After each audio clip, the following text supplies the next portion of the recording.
ओम शांति। मन जीते जगत जीत, इच्छा मात्रम अविद्या।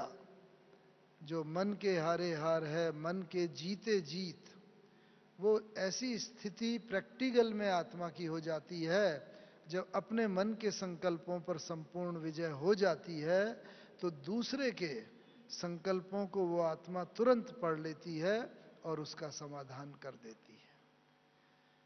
तो हम सबको भी चूंकि कर्मातीत बनना है, तो उसका एक लक्षण ये भी है कि हमें अपने मन के संकल्पों के ऊपर संपूर्ण रीति से विजय प्राप्त करना है। इच्छा मात्रम अविद्या बनना है। कोई भी इच्छा यानी संकल्प, और कोई भी इच्छा अगर रही हुई होगी तो हम दूसरों की इच्छाओं को जान नहीं सकेंगे, और जब दूसरों की इच्छाओं को नहीं जान सकेंगे तो उनकी इच्छाओं को पूर्ण कैसे कर सकेंगे। और बाबा ने ये स्थिति कैसे प्राप्त करी, तो बाबा ने, हम सब ने पढ़ा है, यज्ञ में सुना है कि जब शुरू में बाबा ज्ञान में आए तो बाबा ने जब ये देखा कि मन बड़ा चंचल है, भाग जाता है बार बार, तो बाबा ने मन को पत्र लिखा। और कैसे पत्र लिखा उसकी कॉपी हम लोगों को मिली थी, जो पुराने भाई बहन हैं, और सिंधी में लिखा था, उसका हिंदी में अनुवाद करके दादा आनंद किशोर होते थे, उन्होंने पत्र की कॉपी दी थी। तो हम सबको भी ये चेक करना है कि कैसे अपने मन को कंट्रोल करें। बाबा ने अपने मन को लिखा, हे मन, मैं आत्मा राजा हूं, तू मेरा मंत्री है, और तुझे मेरे वश में रहना चाहिए मुझ राजा के। लेकिन तू मंत्री बलशाली हो गया और तूने मुझ आत्मा राजा को कमजोर कर दिया, और तू जहां जहां मुझे ले जाता रहा, मैं तेरे पीछे पीछे चलता रहा, मुझे तुमने बहुत कमजोर कर दिया। लेकिन हे मन, अब मैं तुझे कह देता हूं कि अब तुझे मेरे कहने पर चलना होगा, क्योंकि मैं आत्मा राजा अपनी स्वस्थिति में स्थित होता जा रहा हूं, हो गया हूं। अब तुझे मेरे कहने पर चलना होगा, मैं तेरे कहने पर नहीं चलूंगा। मन को ऑर्डर दिया बाबा ने। तो ऐसे ही हम भी देखें कि मैं भी, जब मन चंचल होता है, भाग जाता है, हमारी इच्छा के अनुरूप कार्य नहीं करता, अपने रीति से मन जब भाग जाता है, तो क्या मैं मन को ऑर्डर ऐसे करता हूं जैसे बाबा ने किया। और वो मन ऑर्डर कब मानेगा, जब पहले हम स्वस्थिति में, जैसे बाबा ने कहा, मैं स्वस्थिति की सीट पर स्थित होके अब तुझे ऑर्डर करता हूं। गवर्नमेंट में भी जो पॉलिटिशियन भी होते हैं, जब तक वो सीट पर है सब उसका ऑर्डर मानते हैं, और जब सीट से ट्रांसफर हो गया, रिटायर हो गया, या पॉलिटिशियन इलेक्शन हार गया, कोई उसकी बात मानेगा? नहीं मानता। क्यों? क्योंकि वो सीट पर नहीं है। ऐसे ही हम चाहते तो हैं कि मन हमारा वश में हो, मन जीते जगत जीत बने, लेकिन फिर भी हमारे चाहने पर भी मन चंचल हो जाता है, भाग जाता है। क्यों? क्योंकि पहले हम अपनी स्वस्थिति की सीट पर स्थित नहीं होते। तो पहले जो पुरुषार्थ सबसे मुख्य है उसके लिए, कि जब मन बहुत भाग रहा हो, हमें किसी शक्ति की आवश्यकता महसूस हो कि इस समय मुझे समाने की शक्ति चाहिए, इस समय मुझे सहन शक्ति की आवश्यकता है, बहुत मेरे अंदर ऐसे विचार आ रहे हैं, तो पहले जो स्वस्थिति के जो हमारे संकल्प हैं, जो हमारा चिंतन बाबा ने अनेक दिए हुए हैं, जो कल सूरज भाई ने भी बताया, और हम सब जानते हैं, मैं सर्वशक्तिवान की संतान हूं। बाबा, मैं वही कल्प पहले वाली विजयी रतन हूं, आपने ही मुझे माला का मणका चुना था, अभी भी आप मुझे माला का मणका बना रहे हो, और कल्प कल्प में ऐसे बनती रहूंगी। अपने सब कॉन्शियस माइंड को, जो हमारा अर्थ चेतन मन है, उसको हम ये विजय के विचार बार बार दें। मैं विजयी आत्मा हूं। ऐसे नहीं बाबा मुझे विजयी बनाओ, नहीं, कल्प पहले भी बाबा ने, आपने हमें विजयी बनाया था, अभी भी मैं विजयी बन रही हूं, मैं कल्प कल्प की विजयी आत्मा हूं। हमारा जो सबकॉन्शियस माइंड है, अर्ध चेतन अचेतन मन है, वो इस भाषा को ही समझता है।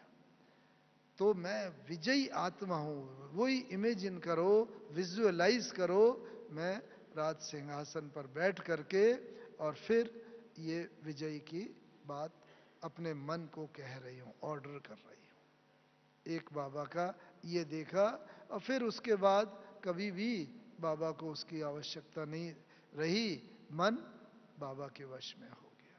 हम सबको भी मन ऑर्डर में करना है, विजय बनना है। तो पहला लक्षण ये बाबा का देखा उन अंतिम 2 दिनों में कि बिल्कुल एक अक्षर बोले बिना भी बाबा मन की बात समझ जाते थे। दूसरी बात क्या देखी, वैसे बाबा को कई बार खांसी मतलब होती थी, उम्र भी थी और जनवरी का महीना भी था, और वैसे भी 93 एज थी बाबा की। लेकिन और उस दिन 18 जनवरी की सुबह बाबा ने क्लास नहीं कराई, क्योंकि बाबा की तबीयत थोड़ी ठीक भी नहीं थी, और बाबा आए क्लास में 18 जनवरी की सुबह, लेकिन योग ही कराया बाबा ने पूरा टाइम, और एक भी अक्षर मुरली का नहीं चलाया। अच्छा मीठे मीठे बच्चों को याद प्यार गुड मॉर्निंग कह के बाबा चले गए। और उस दिन शाम को, रोज क्लास तो होती है लगभग 8:45 बजे के करीब, 9 बजे पहले से, जब से साकार बाबा, उस समय से ही ये नियम चला आ रहा है। लेकिन उस दिन बाबा ने पहले ही वो घंटी बजवाई और सबको अनाउंस करवा दिया, आज बाबा क्लास जल्दी करेगा। और लगभग 1-1.5 घंटा पहले ही सब लोग भोजन वगैरह करके क्लास में आ गए, लगभग 7, 7:30 बजे, और बाबा भी क्लास में आ गए। और उसके बाद बस बाबा का स्वरूप तो बिल्कुल ऐसा था, बस जैसे कि फरिश्ता स्वरूप हवा में जैसे चल रहे हैं, है तो साधारण वही वस्त्र वही सब कुछ, लेकिन ऑरा लाइट इतनी ज़्यादा थी कि बस बाबा जब दृष्टि देते थे तो ज़्यादा देर तक बाबा से दृष्टि भी लेना कठिन होता था, इतना जैसे 1000 पावर के बल्ब जल रहे हैं। बस थोड़ा बाबा का दृष्टि देने का ढंग भी बड़ा अच्छा था, न्यारा, बस ऐसे दिया 2-5 सेकंड, किसी के दृष्टि देते थे, फिर दूसरी तरफ दृष्टि हो जाती थी, तीसरी तरफ, जिससे कि वो आत्मा इतने समय तक तो दृष्टि ले सके।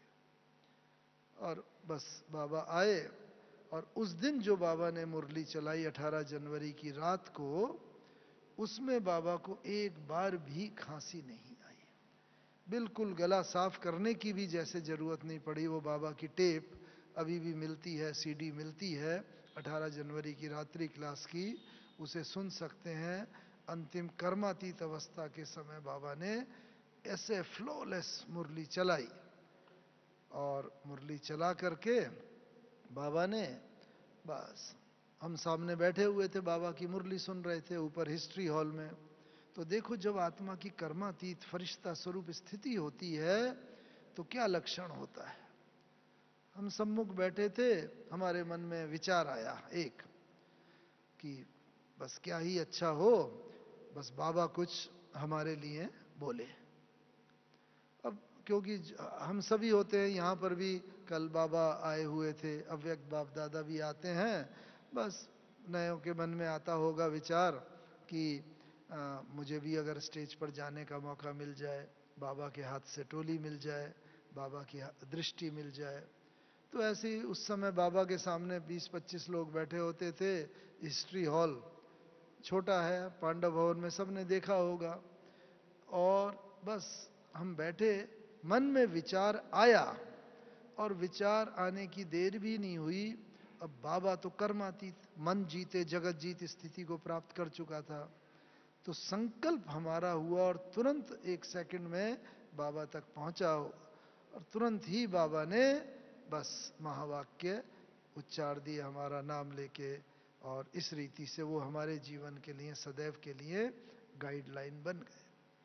तो मुख्य बात क्या है कि हम सबको भी कर्मातीत अवस्था को प्राप्त करना है, और जब हमारी ये स्थिति हो जाएगी तो जो हमारे, जिनके हम इष्ट देव हैं, जो हमारे भक्त हैं, जैसे भाई साहब अभी बता ही रहे थे, कोई प्रजा का पद और कोई अप टू विश्व महाराजन लास्ट फर्स्ट पद, ऐसे ही बाबा कह रहा है हम अपनी प्रजा भी तैयार कर रहे हैं और भक्त भी तैयार कर रहे हैं।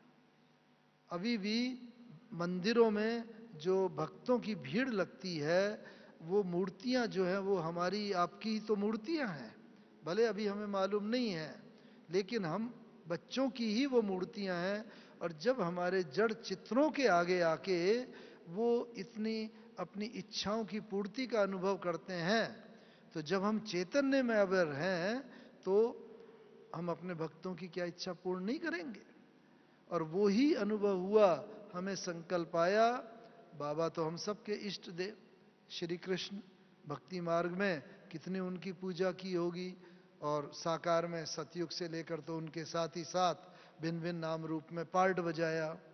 तो चैतन्य में यहाँ पर भी हमारे इष्ट देव जो है उनको हम तक हमारे संकल्प पहुँचते हैं, और बस उनके मुंह से एक ही शब्द निकलता है।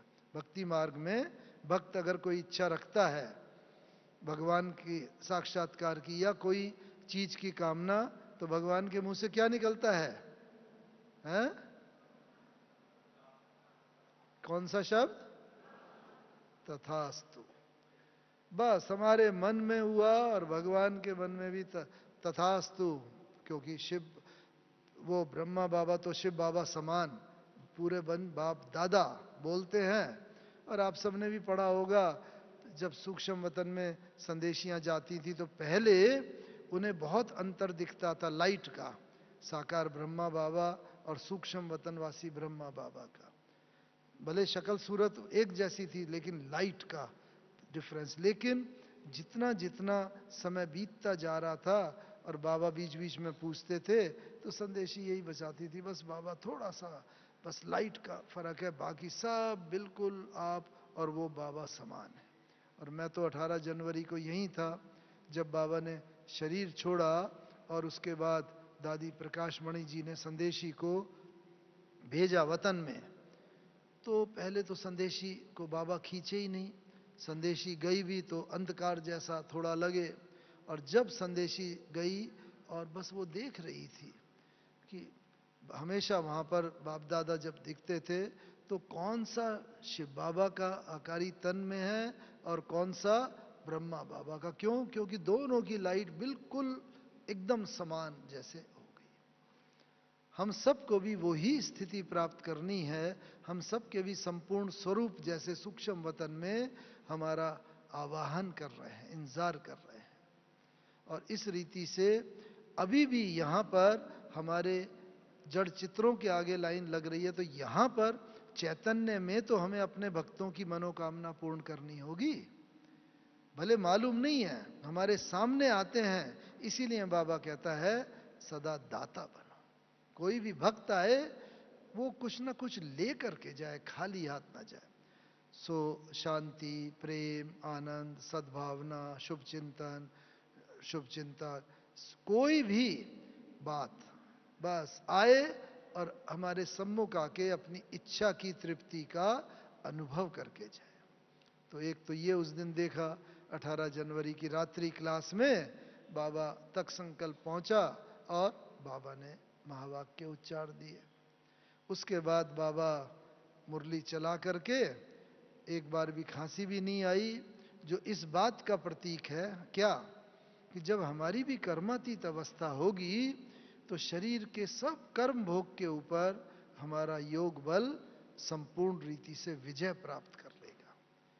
और क्योंकि बाबा ने कहा है बच्चों के सामने पेपर तो बहुत आते हैं, आएंगे, लेकिन अभी दो पेपर मुख्य हैं, एक है शरीर का पेपर, दूसरा है परिवार का पेपर।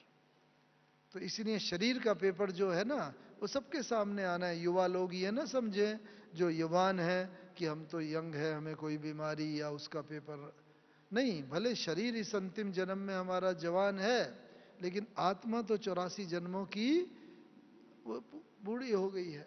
84 जन्म भोगते तो अनेक जन्मों के कर्मों का हिसाब किताब वो शरीर के द्वारा चुकतू अवश्य होना है, क्योंकि ये हमारा सबसे निकट का साथी है और इसमें जो व्याधि होगी, कष्ट होगा, उसको तुरंत आत्मा एकदम अनुभव करेगी।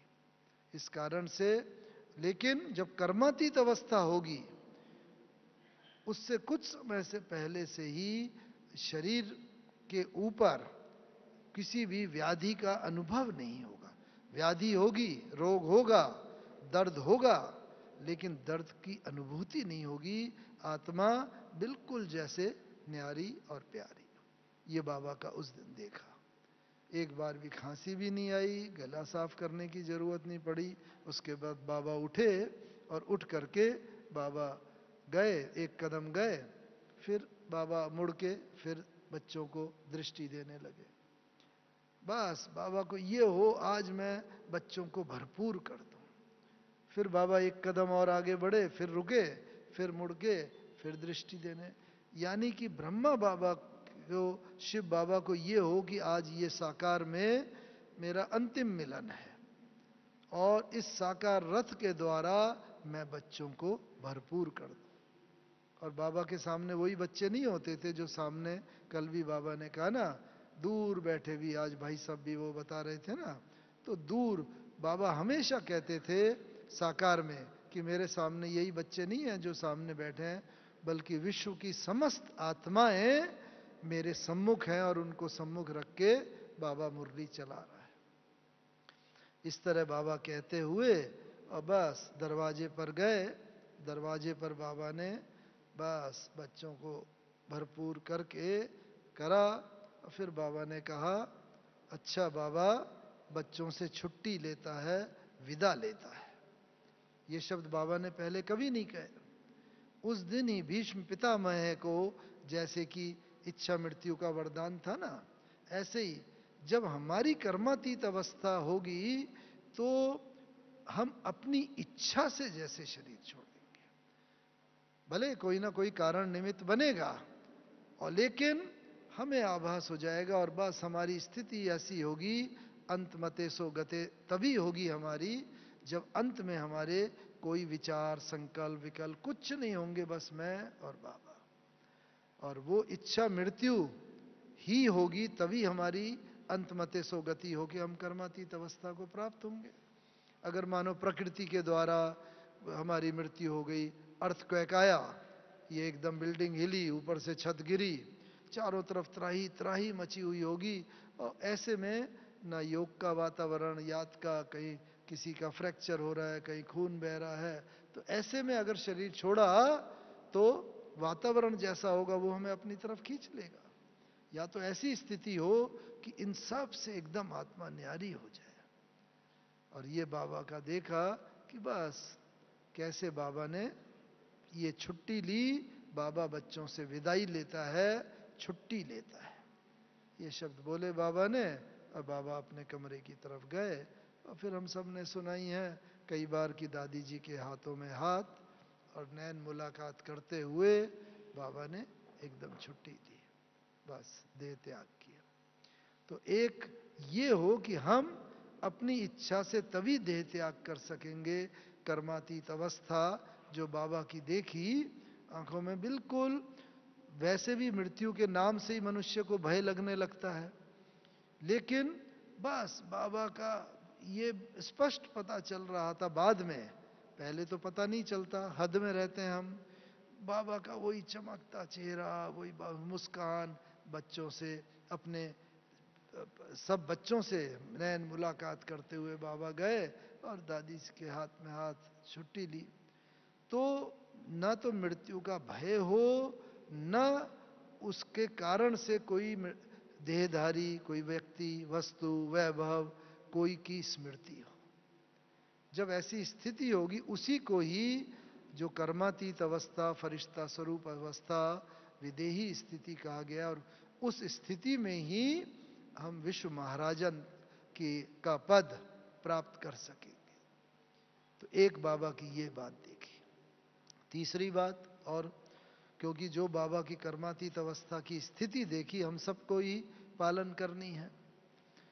बाबा जब भी पहले पार्टियों से मिला करते थे ना, तो पार्टियों का टाइम होता था कि भाई अभी 10 बजे कलकत्ता पार्टी मिलेगी, 10:30 बम्बई, 11 बजे दिल्ली पार्टी, आदि आदि। तो जब ब्राह्मणी जाती थी बाबा के पास, बाबा 3 स्थान पे अक्सर मिला करते थे।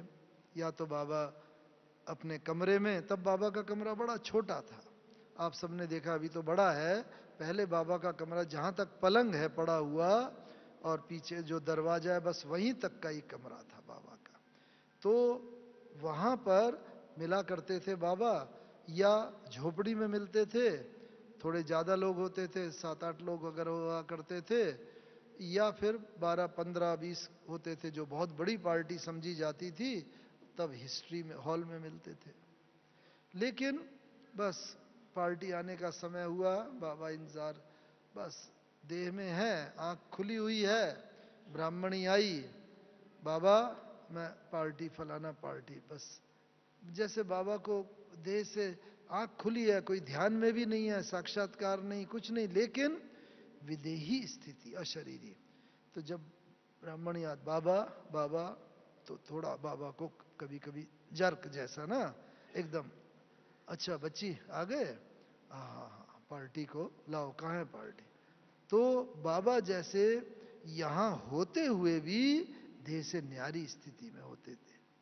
और उसके बाद पार्टी आती थी, बाबा मिलते थे, और सबसे बड़ी बात यह होती थी, बाबा से जब मिलते थे, अगर ओ बाबा हाथ फैला, आओ बच्चे, और ऐसे, और बाबा के बस चुंबक की तरह खिंचते हुए चले आते थे। मैग्नेटिक पुल ऐसा होता था।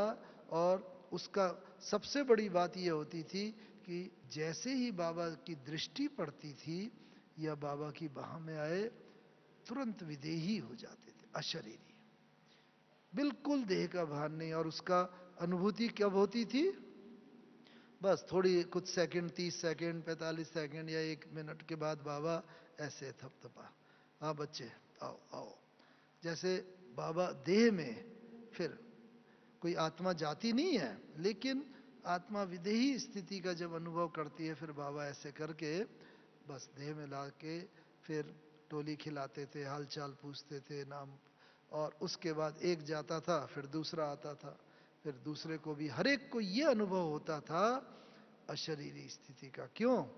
क्योंकि बाबा ने आत्मा का पाठ इतना पक्का कर लिया था। आप सबको मालूम है ना, मैं आत्मा हूँ, जसोदा आत्मा है, नारायण लिख लिख करके बाबा ने ऐसे पक्का कि जैसे ही बाबा की दृष्टि पड़ती थी, दूसरा विदेही हो जाता था। अब बाबा यही हम बच्चों से एक्सपेक्ट करता है कि हम आत्माओं की भी ऐसी स्थिति हो, कम से कम ये पहला पाठ इतना पक्का हो कि जिस भी आत्मा के संबंध संपर्क में आए, जिसको दृष्टि दे, कोई भी आत्मा एकदम खाली ना जाए, एकदम ऐसे विदेही हो जाए, और उसके बाद फिर जैसे देह में आकर के हम अपना कारोबार करें। यानी कि देह में आना और देह से न्यारा होना, ये हमारे हाथ में हो। ये बाबा को इतनी परफेक्ट प्रैक्टिस थी। हम लोग देखा करते थे कि बस जाते थे और बाबा कैसे देह में आए, मिले, फिर बाबा विदेही हो जाते थे। तो अंत समय जो शरीर का भी पेपर आएगा, वो शरीर के पेपर में फुल पास होने के लिए ये बहुत आवश्यक है कि देह में आने का और देह से न्यारा होने का ये अभ्यास हमारा बिल्कुल परफेक्ट होना चाहिए।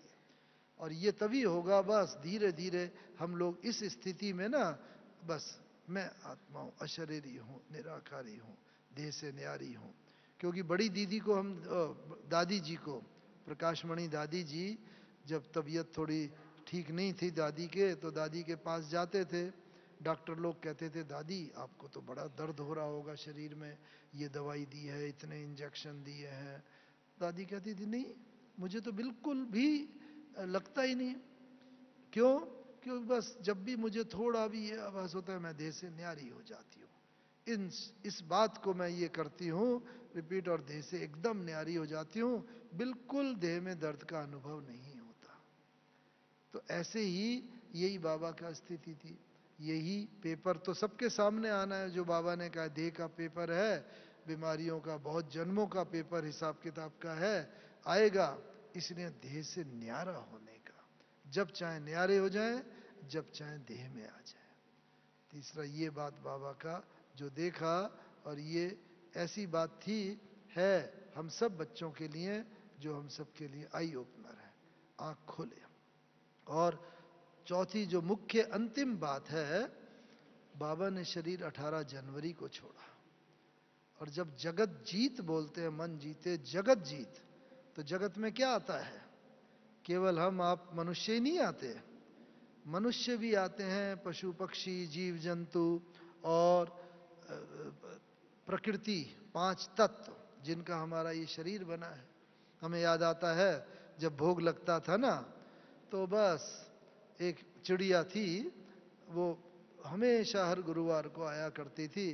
बाबा अभी उसे बड़े प्यार से करके, आओ आओ बच्ची आओ, चिड़िया के लिए बच्ची शब्द बाबा का, हाँ, बस उसको भी भोग वगैरह दिया, वो खाती थी, उसके बाद वो चली जाती थी। लेकिन हमेशा जब भी भोग लगता था वो समय पर आ जाया करती थी।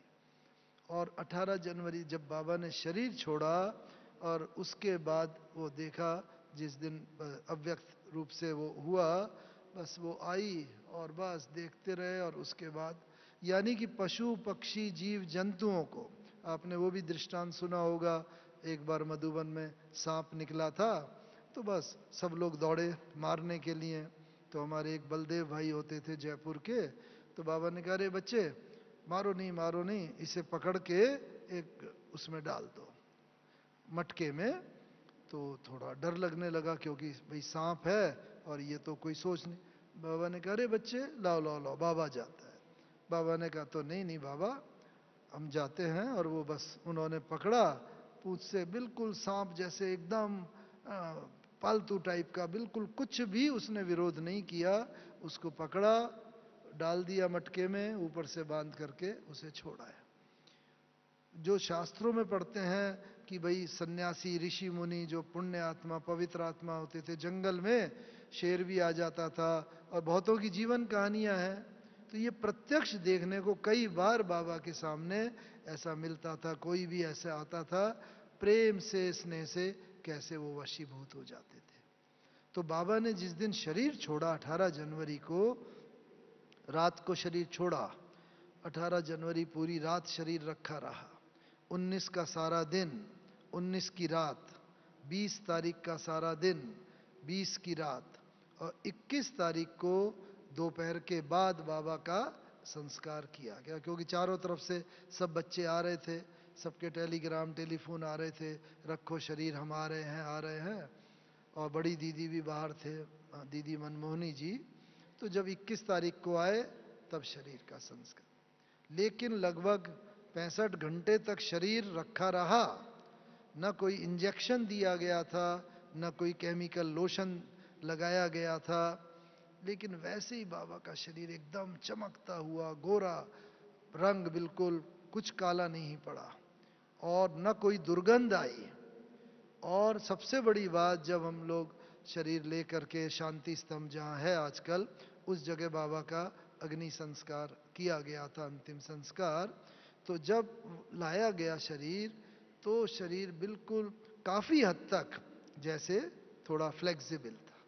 नहीं तो आत्मा जब शरीर छोड़ के जाती है तो एकदम शरीर स्टिफ हो जाता है, अकड़ जाता है। हाँ, थोड़ा बहुत उसमें ऐसा हुआ होगा, लेकिन बिल्कुल जैसे काफ़ी हद तक फ्लेक्सिबिलिटी थी, गोरा रंग, कोई दुर्गंध नहीं। ये प्रतीक है इस बात का, बाबा ने कैसे 5 तत्वों के ऊपर भी विजय प्राप्त कर ली थी पूरा। यही बाबा अभी हम बच्चों से कहता है, प्रकृति के तत्वों को रोज योगदान करो, प्रकृति के तत्वों को, क्योंकि ये प्रकृति के तत्वों से ही तो बना हमारा शरीर है। और ये प्रकृति का साथ सतयुग के आदि से लेकर जो अंतिम जन्म है तब तक ये अनेक नाम रूपों में, अलग अलग नाम रूपों में ये साथ देता है। तो इस कारण से अपने आत्मा को तो हम पवित्र बना रहे हैं, ज्ञान योग धारणा सेवा सब कर रहे हैं, लेकिन प्रकृति के तत्वों को प्रतिदिन योगदान कब करना कभी ना भूलें। क्यों?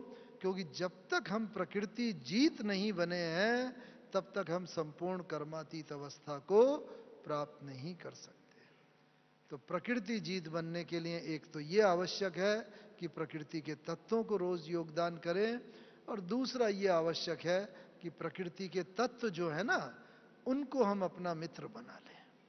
मित्र बनाने का भाव यानी उनके जो संस्कार हैं, उनके संस्कारों से हम अपने संस्कारों को मैच कर दें। केवल एक पॉइंट इसमें बताएंगे एक एक।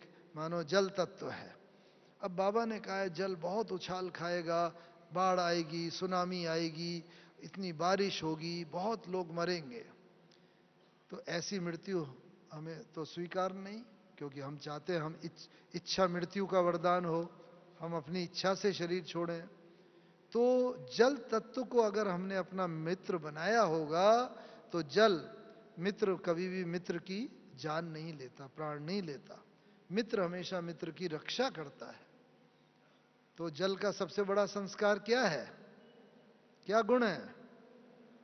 शीतलता तो है ही, साथ में एक जल का संस्कार है फ्लेक्सिबिलिटी, यानी कि जैसा चाहो वैसा स्वरूप ले लेता है। अब इस गिलास में रखा है, गिलास के स्वरूप में, थाली में डाल दो, थाली का आकार ले लेगा। इवन चम्मच में लो, चम्मच में सेट हो जाएगा। कटोरी में लो तो कटोरी में।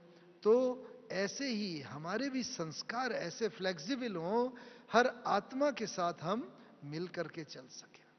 ऐसा ना हो कि भाई इस सास के साथ मिल करके बड़ा मुश्किल है संस्कार चलाना, इसके आनंद के साथ सहज है, या फलानी आत्मा के साथ ऐसा है। नहीं, हर आत्मा के साथ हमारे संस्कार सेट हो सके तो जल कभी भी हमारे दुख का, मृत्यु का कारण नहीं बनेगा। अंत समय में भी जल हमारी संपूर्ण रीति से सहायता करेगा कर्मातीत बनने में। ऐसे ही पृथ्वी का बड़ा गुण क्या है? हाँ, सहनशीलता वो तो है, लेकिन पृथ्वी दाता है। पृथ्वी में देखो, एक बीज बो दो, पेड़ निकल आएगा, हजारों बीज पैदा हो जाएंगे। पृथ्वी पानी भी देती है, अनाज भी, फल फ्रूट, पेट्रोल, हर चीज पृथ्वी देती है। ऐसे पृथ्वी के हमने गुण धारण किए होंगे, हम भी दाता बन जाए। जो आत्मा सम्मुख आए, कोई भी खाली हाथ, अभी तक भी देखो मधुबन का ये विशेष गुण है, जो भी आता है डेलीगेट, कोई ना कोई उसे स्थूल रीति से सौगात दी जाती है।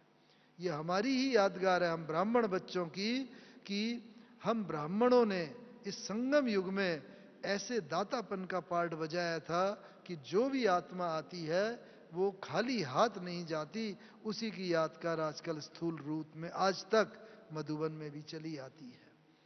तो हमारे सामने भी जब कोई आत्मा आए, स्थूल चीजों की तो लिमिट हो सकती है, भाई पैसा है, खाना है, कपड़ा है, अनाज है, लेकिन नहीं, बस हमारे वाइब्रेशंस, हमारा ऑरा, हमारी प्रेम की भावना, हमारा स्नेह, हमारा सहयोग, जिसमें कोई खर्चा भी नहीं होता, ऐसे हमारे वाइब्रेशन और फीलिंग हो, हर आत्मा ये महसूस करके जाए मैं भरपूर होके जा रही हूं। ऐसे ही वायु का क्या गुण है? तो क्या अर्थक्वेक, अगर पृथ्वी का ये गुण धारण करा होगा तो पृथ्वी में जितनी भी हलचल होगी, अर्थक्वेक आएंगे, फ्लड आएंगे, जितने आएंगे, वो कोई भी हमारी मृत्यु का कारण नहीं बन सकते, भले जितने अर्थक्वेक आए, भूचाल आए। लेकिन बाबा ने कहा है कि मेरे बच्चों के पैर उधर ही बढ़ेंगे जहां सेफ्टी होगी, क्योंकि पृथ्वी को हमने अपना मित्र बना लिया। वो हमारे मन में वो ही विचार टच करेगी जहां पर सेफ्टी होगी। पूरा सारी दुनिया हलचल में होगी, लेकिन हम अचल होंगे। और ये तभी होगा जब धरती के गुण को हमने धारण किया होगा। ऐसे पृथ्वी, अमेरिका में देखो कितने साइक्लोन आते हैं, सब तरफ साइक्लोन आते हैं। अभी भारत में भी वो हुड हुड आया था, और विशाखापट्टनम की तरफ, और ये आएंगे। लेकिन हवा का गुण अगर हमने धारण किया होगा, वायु का कौन सा गुण है? हल्कापन। वायु हर चीज को ऊपर उठाती है, पृथ्वी हर चीज को नीचे खींचती है, गुरुत्वाकर्षण। वायु हल्का। ऐसे ही अगर हमने हल्केपन का गुण धारण किया होगा, कोई भी परिस्थिति हो हम भारी ना बने। बस, नहीं तो कई बार भारी हो जाते हैं तो स्थिति खुद इतनी भारी हो जाती है, खुशी गायब हो जाती है। तो इसीलिए ऐसी स्थिति होनी चाहिए कि हमारी कि जिसके कि अंदर हमारा हल्कापन हम सदा अनुभव करते रहें। और हल्केपन के साथ चौथा कौन सा तत्व है? अग्नि, मानो सूर्य का। क्या सूर्य का गुण है? अग्नि का क्या गुण होता है?